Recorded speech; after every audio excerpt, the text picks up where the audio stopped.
Hi everyone, welcome back to the Social Hotelier podcast with me, Sam Eric Ruttman. Paul Williams, founder and CEO of Spearhead Creativity and managing partner, Asia Sakal Group Family Office, GCC.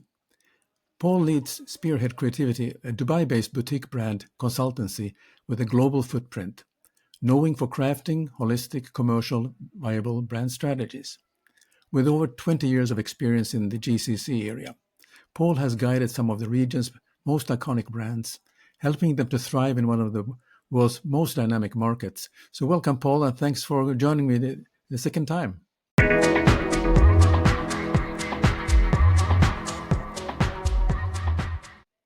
Thank you so much, Sam. It's a pleasure to be here with you again. So thank you so much for hosting me. Appreciate it. Well, when I want to speak about Dubai or hear some expert information about Dubai, I always contact you. I mean, I after all, you appreciate spent over 20 years over there, and and the changes are neck breaking. So, the time you spent in the Middle East working with some of the most prestigious brands, what initially drew you to this part of the world, and how has it shaped your approach to branding? Well, I originally got headhunted by a media company to work out here, Sam, and I decided to take the plunge. Where some people might have saw risk, I saw opportunity.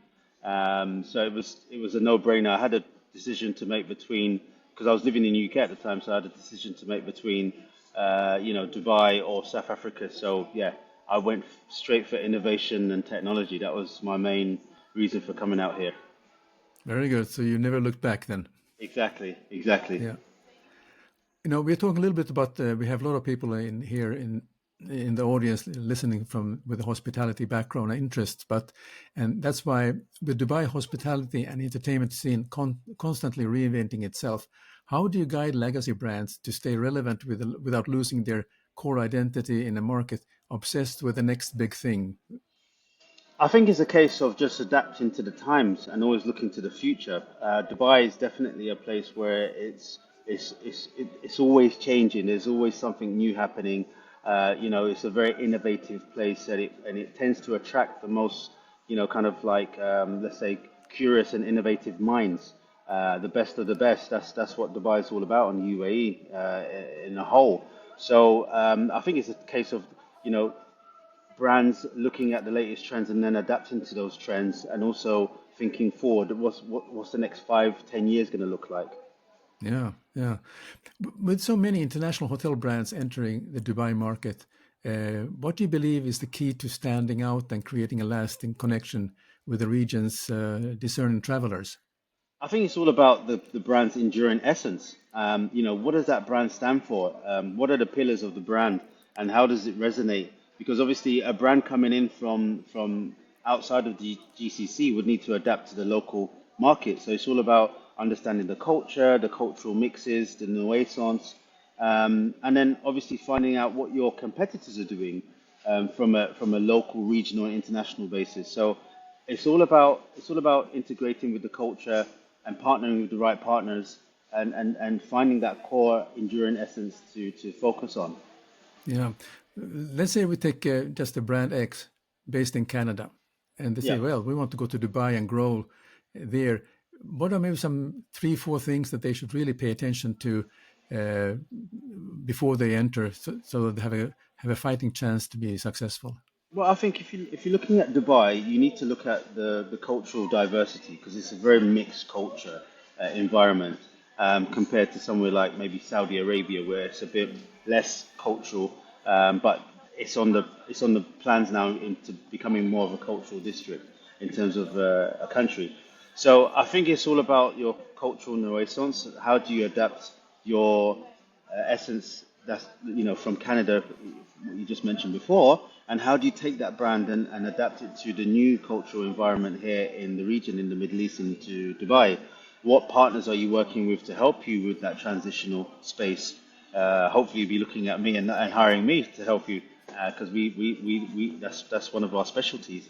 But it's all about the kind of competitor landscape, understanding what your competitors are doing, understand your target audience, which is very important.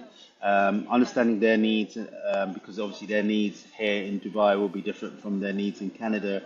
And just like, partnering with the right partners to help you flourish here in the market.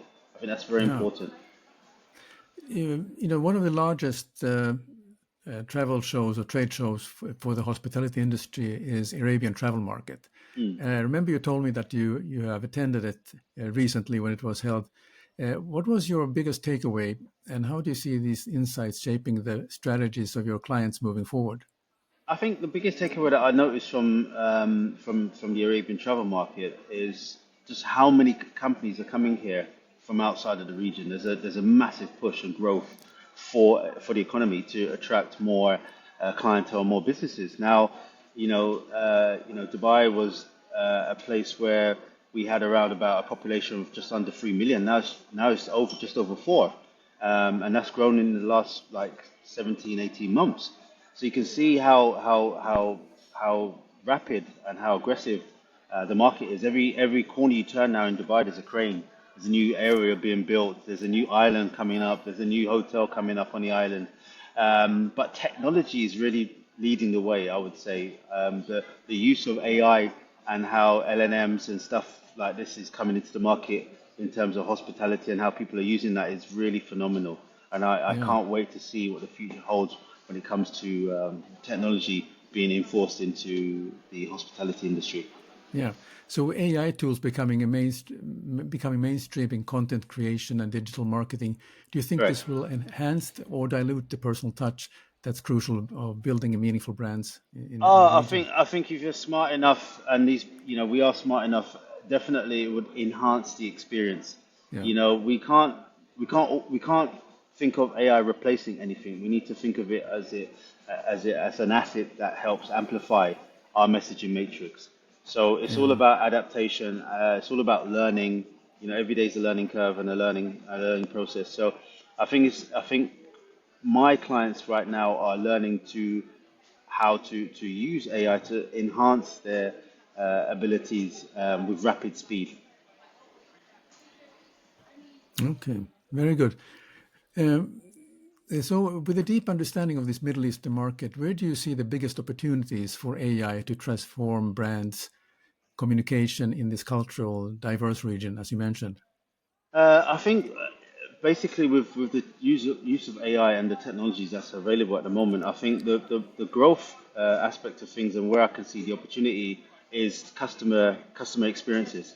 So how to enhance customer experiences from a booking perspective, from a welcoming perspective when they enter the property and enter the hotel, the touch points within the facilities, how that helps them guide them in terms of their opportunities or their, let's say, their options on dining, on wellness, on sleep, and just general organization. So I think the opportunities are lying with the customer and the customer engagement. That's where the opportunities are, and a lot more hospitality clients are using these tools to help maintain their customer base, but also let's say attract more new customers Yeah. from away from their competitors.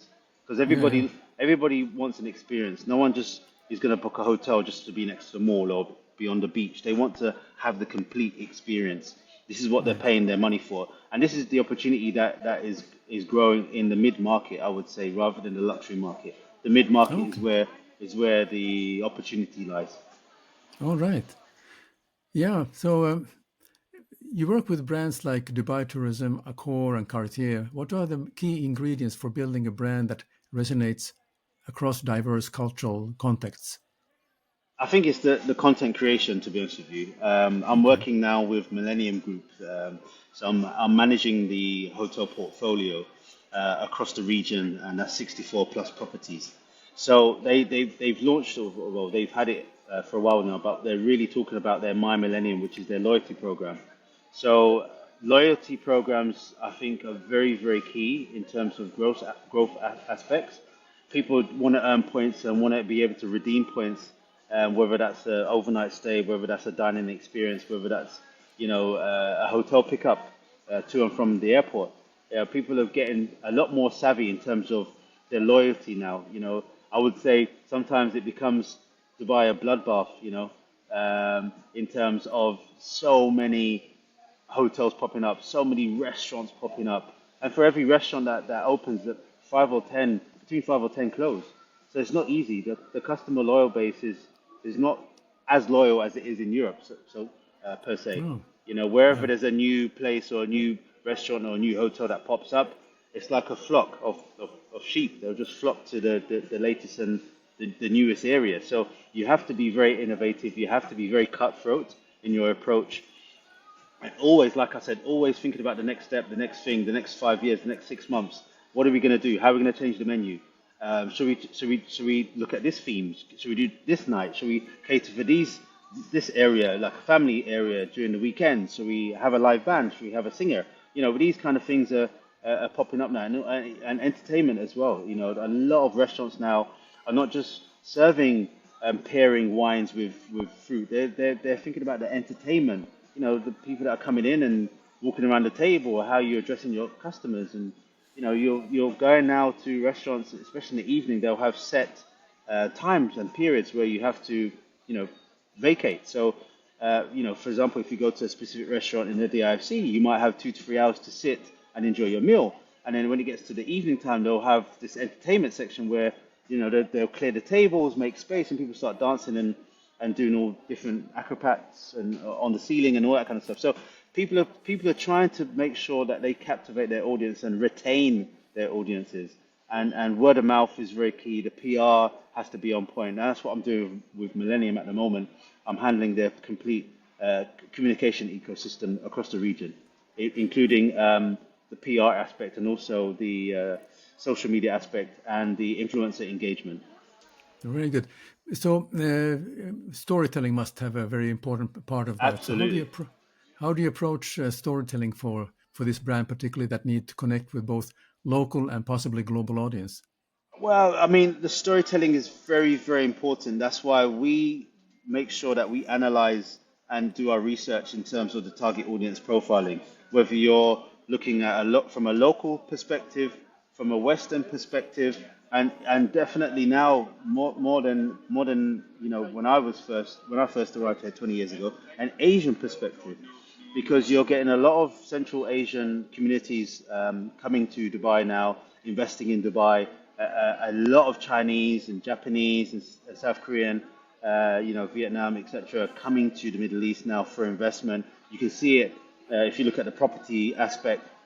If you look at a company like Bingati, I worked with Bingati Properties for a while, and they opened up an office in China, I don't know, like 10 years ago, and they're reaping those rewards now because we've had a huge influx of Chinese investors and Chinese families coming to the Middle East. We've got Chinese schools. We got Dubai Mall opened up Chinatown in Dubai Mall last year, which is a massive area full of Asian and Chinese cuisine, and it's beautiful. I love it there.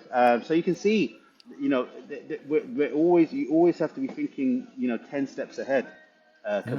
compared to anyone else. And Dubai is doing that not just for Dubai; they're doing it as a hub for the region to show them that they need to be more open and need to think and be more innovative when it comes to attracting the right clientele, the right personas, and the right businesses to the region. You have to diversify. Sure. So, what advice would you give to entrepreneurs uh, looking to establish meaningful connections in the region? I mean, the obvious thing is to contact you, but maybe if you can give a more very general Yeah, idea. I think do your research. Do your research. Understand the cultural mixes here in the region. You have to fall in love with the country and the place where you live. Yeah, Go to the local communities. Go to the local areas where the locals hang out. Don't just go to the bling side of Dubai. Really embrace yourself with the culture, and understand and find a niche. Find that niche that you can kind of pinpoint and discover and build your brand from there. There's so many different choices in the region now in Dubai in terms of company organizations and company formation areas like free zones, etc. So find your comfort zone, and find a niche and then flourish from there and learn Yeah, because there's so much areas you can penetrate and learn from. So I would definitely research is key. very good. Uh, and obviously, you can be a great help to those people who are looking for those how to go about it. Yeah, Absolutely, absolutely. I'm here. I'm a apart from running the business the day to day, we have an advisory service where we consult with companies looking to establish themselves in the Middle East. So I can help them when it comes to company formations and giving them advice on where to, which areas to look at in terms of their operations. excellent. So, as someone who has helped guide legacy brands and startups alike, what do you see the future of branding in an increasingly digital and global world? Is the future of branding is it very promising, or is it something else that needs to be looked at?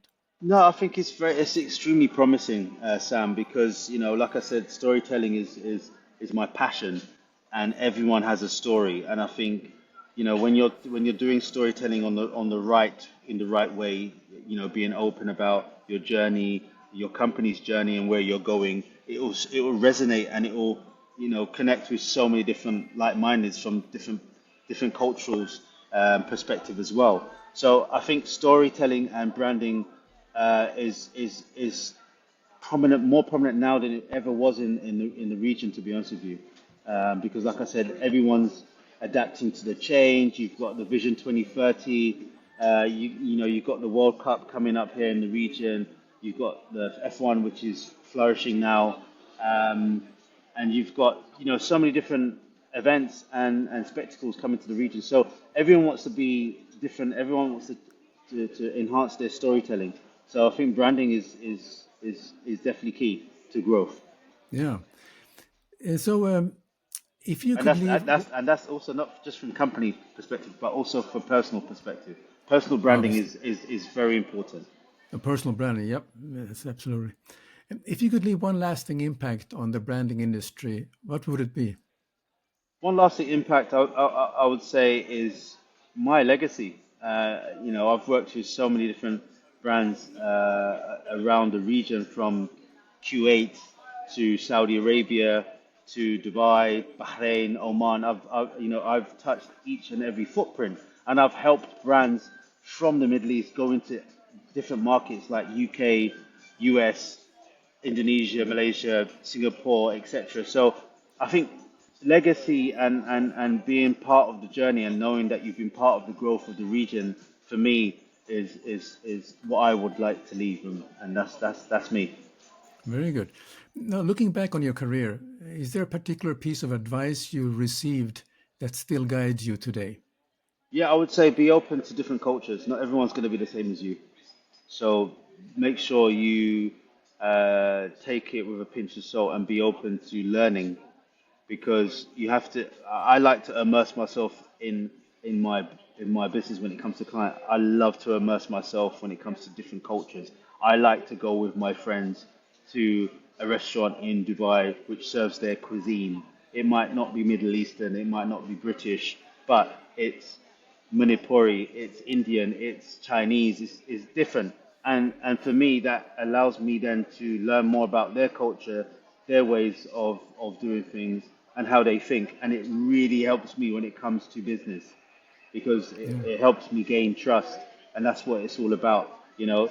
Dubai is a very small place. So word of mouth, I've had so many referrals in the last 6 7 months, which has helped me grow, and I'm very grateful for that. So I think praise God and thank God for the opportunities that I have in my life, for sure. Very good.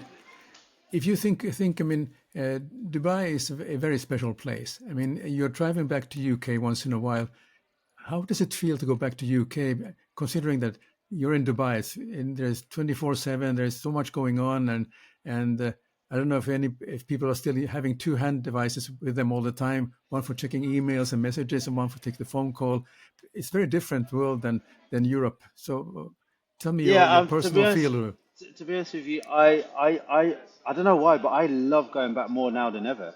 I think Okay, it's maybe because I still got family there. My children are still there. yeah, My youngest daughter, she grew up in Dubai.